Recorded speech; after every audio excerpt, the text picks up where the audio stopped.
1.5 लाख तारकीन वतन ने पाकिस्तान छोड़ दिया, रजाकाराना वापस चले गए। कराची, पेशावर समेत छोटे बड़े शहरों में पकड़ धकड़, गैर कानूनी मुकीम अफराद कैंप्स में मुंतकिल।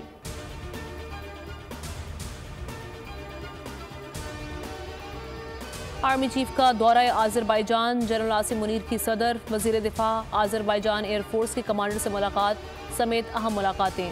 फौजी और दिफाई ताउन बढ़ाने पर इत्तफाक, सिपा सलार को गार्ड ऑफ ऑनर पेश किया गया।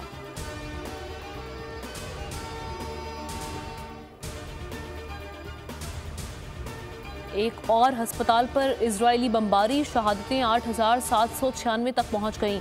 3,648 बच्चे शामिल, 22,000 से ज्यादा फलस्तीनी जख्मी। और जनूबी अफ्रीका ने न्यूजीलैंड को भारी मार्जिन से हरा दिया। 358 रन के ताकुब में कीवी टीम 167 पर ढेर। पाकिस्तान के सेमीफाइनल में जाने के इम्कानात बढ़ गए।